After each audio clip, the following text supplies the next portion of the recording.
Mirë, atëherë, mirë ditë të gjithëve, ju falenderoj që keni ardhur në këtë komunikim me mediat sotëm. Ne jemi me trajnerin e kombëtares U21 Alban Bushi, i cili do të jetë para jush për të folur për zgjedhjet e tij për lojtarët që ka grumbulluar për 2 ndeshje zyrtare ndaj Finlandës dhe Malezi, 2 ndeshje të kualifikuesve të Europianit së grup moshe. Do ta nisim më herë me pyetje për profesor Bushin. Përshëndetje profesor. Një nisje mbar me 2 fitore, ndërkohë tani 2 sfidat të tjera. Duke shohur parë listën tuaj, shoh 4 emra të rinj aty. Përveç Simonit që është i dëmtuar, mungojnë Selimaj dhe Bibo Bemjaki i Laçit. Mund të themi pse këto ndryshime duke qenë se keni marrë 2 fitore? Fatikisht ekipi kombëtar është një specifik në vetë, mendojnë, sepse ne marrim gjithmonë ata lojtarë që janë në formë të momentit. Ata na ndihmojnë, por nuk është të thënë që këta lojtarë nuk do të vinë më në të ardhmen. Patjetër që janë 2 lojtarë shumë të rëndësishëm për ne, kanë kontribuar shumë mirë në këto 2 ndeshje dhe në ato miqësore si Bibo dhe Selimaj, dhe edhe Simon që ka qenë i dëmtuar. Po kemi thënë gjithmonë që ne marrim ata që janë më të mirët. Kjo është, domethënë, këto zgjedhje bëjmë ne.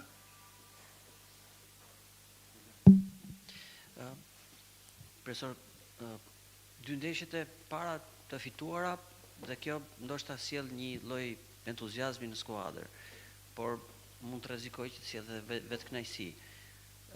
Tani si është puna juaj për të ulur vetkënaqësinë, për të mbajtur futbollistët me këmbë tokë dhe ndoshta për të rritur edhe pretendimet, sepse ndoshta ka ardhur koha për të pasur edhe pretendime për kualifikim, jo vetëm për të prodhuar, siç keni bërë deri tani, për të prodhuar lojtarë të mirë për kombëtarën A, apo jo? Unë jam mendimit që si fitoria, ashtu edhe humbja duhet haruar shumë shpejt. Me këtë strategji ecim edhe gëdhomat e zhveshjes, domethënë sa marron ndeshja futbolli, domethënë është një sport shumë i çuditshëm, është një sport që ka 30 ndeshje në vit, edhe ti duhet fitosh gjithmonë që ti jesh aty lart ku duhet qenë. Kështu që si kur fitojmë, edhe kur humbim duhet ta harrojmë dhe të shikojmë ndeshjen tjetër. E dim shumë mirë kush jemi Shqipëria, në krahasim me grupin janë shumë para nesh, si Zvicra, si Finlanda, si Rumania dhe nuk ka asnjë lloj vetkënaqësie, asnjë lloj euforizmi, se dim shumë mirë kapacitetin që kanë ata. Se vetëm ekipi rumun ishte 30 milion euro ekip, kurse ne shkonim apo nuk shkonim 1 milion euro, domethënë komplet lojtarët kosto. E njëjta gjë është dhe me Finlandën, kështu që nuk ka asnjë lloj euforie. Por jemi ekip i fortë kur bëhemi bashkë. Jemi ekip i fortë kur bëhemi bashkë sepse luftojmë 1 për 2. Nëse nuk luftojmë 1 për 2, ne nuk fitojmë asnjë ndeshje. Sepse këto janë cilësitë tona. Po të shikosh ato lojtarë që kemi, nuk është se kemi një grup shumë, domethënë grup lojtarë që luajnë gjithë kanë minuta në këmbë, është një grup që janë disa lojtarë të mirë, por ka disa lojtarë që janë pa minuta. Kurse është e kundërta me kundërshtarin që janë gjithë luajnë Superligat e Europës, si Finlanda, si Rumania, si Zvicra, janë lojtarë nga 90 minuta në këmbë. Pra, i qëndroj gjithmonë asaj që do të luftojmë 1 për 2. Mendoj që me lojtarët e rinj që na kanë ardhur, si unë duhet i përshëndet dhe i falenderoj si Berishën, ashtu edhe Shabanin, që kanë ardhur njëri ka ardhur nga Bayern, njëri ka ardhur nga Mainzi, mendoj që do na shërbejnë shumë dhe na ndihmojnë në rrugtimin tonë. Bushi, ndonë se në kombëtarën e parë ka shumë konkurrencë, nga grupi aktual që kemi parë, të paktën 2 ndeshjet e para dhe nga ajo që keni parë edhe ju në stërvitje, keni ndonjë emër konkret që mund ta sugjeroni edhe për kombëtarën e parë nga lojtarët që keni aktualisht pjesë të skuadrës? Kjo pyetje bëhet në çdo konferencë dhe nuk është se mund të ndryshojmë shumë çdo muaj, kupton. Ato mendimet tona bazë kanë qenë këto që ka shumë lojtarë, janë 4-5 lojtarë që mund të përfaqësojnë ekipin A, pata një diskutim edhe me stafin e ekipit A. Po për momentin nuk është se ka lojtar aktual që mund ta ndihmojë ekipin A për momentin. Flasim duke parë dhe lojtarët që kanë ata në grupin e tyre. Por në perspektivë janë shumë. Ndonë se në të shkuarën kemi pasur emra lojtarësh ashtu siç kemi edhe tani që luajnë me skuadra të mëdha, por ndoshta nga grupet e shkuara kemi pasur lojtarë që angazhoheshin her pas here edhe me skuadrën e parë. Megjithatë në kombëtarën e 21 vjeçarëve po shohim që ka rezultate. Edhe fitoria me Rumaninë që ishte një kundërshtar shumë i fortë, erdhi si rrjedhoje e karakterit me përmbysje. Çfarë ndryshon kjo skuadër nga ato të mëparshmet? Ndonë se nuk janë në atë lloj niveli, ndoshta se kemi pasur më përpara, apo marrim rezultate? Mendoj që janë në grup më interesant. Janë grup më interesant. Pastaj edhe ne kemi një eksperiencë më shumë, se nga dita në ditë mësojmë edhe ne, më thënë, kemi ecur, jemi përmirësuar në kuptimin e saj, plus edhe lojtarët po na ndihmojnë, plus edhe stafi i gjerë që ka Federata Futbollit, Drejtoria Teknike, që një nga drejtorat e kam këtu profesor Sulën, pra bashkëpunimi me një grup sa më të gjerë, arrin krijon edhe suksese. Kjo është sekreti, mendoj. Bushi, kombëtarja Shpresa i është afruar dhe herë tjetër kualifikimit, i referohem pak kohë më parë, po në atë raste disa lojtarë shkuan dhe tek kombëtarja A, i mori në atë kohë trajneri Ediria.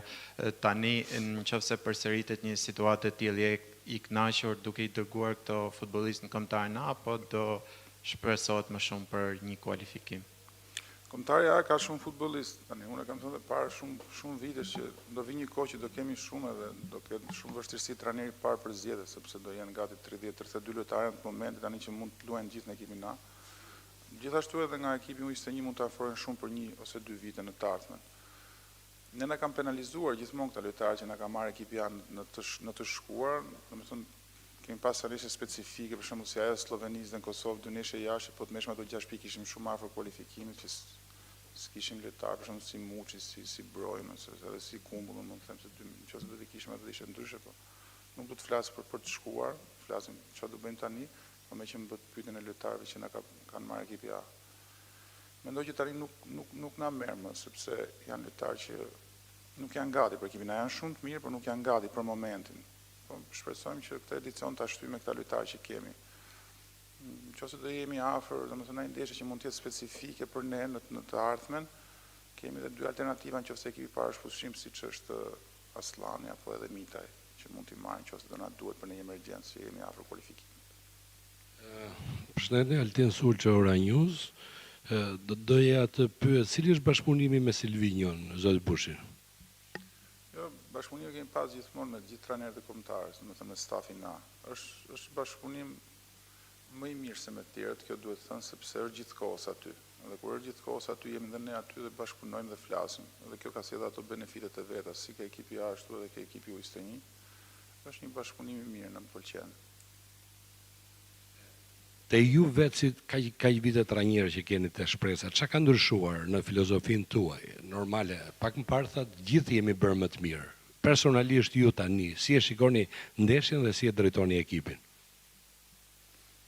Jo, e thash dhe pak më parë që stafi është zgjeruar dhe nuk më bëj që trajneri pas staf, absolutisht që jo, domethënë çike zvendësia deri ke i fundit dhe drejtoria lart, domethënë janë shumë të rëndësishëm për lojën e futbollit sepse është një lojë kolektive. Po pa tjetër se edhe ne jemi përmirësuar nga viti në vit, domethënë jemi përmirësuar sepse punojmë. Mendoj që këtë vit, domethënë këtë radhë do të shkojmë limite, kështu në kuptimin e saj, nuk do të shkojmë për të mbrojtur, do të shkojmë domethënë në kualifikim ose për asgjë. Domethënë kjo është që ka ndryshuar te mua këtë vit, këtë sezon. Bushi, e klasifikuat Finlandën tek skuadrat e forta, kur bët analizën në fillim, po Malinezi tek cilat skuadra e klasifikoni? Malinezi shumë i fort, po i fort ai sa Finlanda. Malinezi është ekip shumë i fort, por nëse kemi ndeshjen e dytë, po se ka menduar fare Malinezi, me thënë drejtën. Është i kundërshtar që keni humbur 4-2 në 2022. Ishte ndeshje miqësore, po është e vërtetë ajo. Ishim nga një fitore me San Marino, unë Malinezi. Po nëse nuk është ekip që të merr pikë, i merr pikë kujdo, jo më ne që jemi njësoj si ata, nuk ka asnjë lloj diferencë. Malinezi me Shqipërinë janë aty. Po është ekip që merr pikë, ka treguar edhe në kualifikimet e kaluara që i ka marr pikë, nuk është ekipeve të mëdha me emër që i ka marr pikë. Janë, domethënë, ish Jugoslavia që gjithmonë nxjerrin talente, kanë futbollista, por nuk është se e ka menduar Malinezi fare, asush nuk kisha menduar fare Rumaninë kur luajta në Armeni, fare. Por videoanalistët tanë i kanë bërë gjitha gati në moment që do mbarojnë ndeshja me Finlandën, do tash i kemi gati për ta parë Malinezi. Në 5 ndeshjet e fundit janë 4 fitore dhe 1 humbje, miqësore dhe zyrtare, të paktën këto janë të regjistruara. Është rritur besimi brenda grupit Bushi, ndoshta edhe tek stafi, tashmë kombëtarja ka tjetër ambicie. Ky është sekreti, ajo pyetje që bëri Altini mund ta them, me që ti e përmendë pak, domethënë ai sekreti që çka ka ndryshuar ke mu, po ka ndryshuar tek grupi shumë. Pra grupi e di shumë mirë tani që ka një objektiv, ka një qëllim që duhet të shkojmë në Europian, kjo nuk diskutohet, por e dim shumë mirë që jemi dhe Shqipëria, e dim dhe çfarë bagazhi kemi, sa të fortë jemi dhe këtë e dim ne, edhe se si do të luftojmë dhe kjo është diçka e mirë, që është injektuar te grupi që duan të shkojnë në Europian. Kjo më zon mua si staf, bën ndje mirë sepse është shumë e rëndësishme motivimi ke lojtarët. Sepse dua të them për shembull ndeshje me Rumaninë, ata ishin shumë të lodhur nga udhëtimi që bëm në Armeni, ishin jashtëzakonisht lodhur dhe kishim një Rumani që ishte shumë e freskët, kishte luajtur 10 ditë, kishte bërë vetëm stërvitje dhe pjesën e dytë u dukën ata të lodhur, kurse ne u dukëm më të freskët. Kjo është, domethënë, dëshira që kanë ata dhe qëllimi që i kanë marrë ata vetes për të vajtur atje lart ku kemi ato objektivat. Ka patur ndeshje kur kemi luajtur mirë, por nuk kemi marrë rezultate. Është momenti tashmë mjafton të marrim pikët maksimale ose ndoshta edhe një pikë në transfertën e Finlandës pak rëndësi ka se si do luajmë apo do vuajmë. Jo, nuk është se e kam qef këtë e them te ju këtu, po e kam thënë dhe ke lojtarë se më dëgjojnë dhe ata. Do thënë çfarë i them atyre që sidomos para ndeshjes dhe gjatë ndeshjes nuk e dua një fitore të shëmtuar në kuptimin e asaj. Po edhe sikur të shkojmë në Europian, që nëse nuk mësojmë gjën nga ajo ndeshje, nuk marrim gjë. Sepse nuk është se vajtëm në Europian dhe bën ai gjë e madhe, kupton, rëndësi ka që këta futbollistë mësojnë, të marrin eksperiencë që të shkojnë te ekipi A dhe duan të luajnë futboll të bukur dhe mos kenë frikë nga askënd. Pra kjo është ajo që unë kërkoj tek futbollistët, luajnë futboll të bukur, fitojmë dhe të sakrifikojmë patjetër sepse nëse nuk luftojmë atëherë është një problem i madh dhe ata e dinë shumë mirë që del direkt për jashtë 10 minutë parë ose dytë nëse nuk vrapojnë dhe nuk sakrifikojnë për njëri tjetrin. Bushi, përshëndetje dhe suksese. Pyetja e parë shumë konkrete, cili është objektivi për këto dy ndeshje? Sa pik mendon që është objektivi që do të kënaqte? Do më kënaqim 6 pikë, do më kënaqim, po. Realist, themin atë që mendoj që 4 pikë është mirë. 4 pikë është mirë, është një objektiv i mirë për atë që kemi dhënë ne që mund t'i marrim, kupton? Por edhe ai objektivi tjetër që mendon ti nuk është i keq. Dhe pyetja e dytë është pak më emocionale, duke ditur se puna e trajnerit kombëtarëve U21 është shumë komplekse. Në listën e tënde të dëshirave, çfarë vendi do të zinte kualifikimi për në Evropian? Ma bëdhe një këtë? Në listën tënde të dëshirave, një listë dëshirash që ke tek kjo Tek skuadër. skuadra, okay. Cilin vend zë kualifikimi për në Evropian? Po, vendin e parë, mendoj se kualifikimi është shumë i rëndësishëm për ne, domethënë ajo është gjithë qëllimi dhe dëshira jonë dhe e lojtarëve, domethënë kualifikimi është një gjë shumë interesante, sepse ja kam thënë atyre që kur e shikojmë grupin, domethënë është një grup, nuk është se është një grup i gjerë që kemi ne, është një grup, domethënë pak më i ngushtë se ekipi kundërshtar, por janë futbollistë që flenë me sy hapur, domethënë kanë shumë cilësi, kanë shumë talent dhe mund të mbushin çdo kundërshtar dhe kjo që thatë ju, domethënë është qëllimi jonë që mendoj që kualifikimi evropian është një gjë shumë e mirë si për U21 ashtu edhe për Shqipërinë. Mirë, atëherë kjo është edhe pyetja e fundit. Unë falenderoj shumë për praninë e bashkë do të shihemi në takimet e tjera.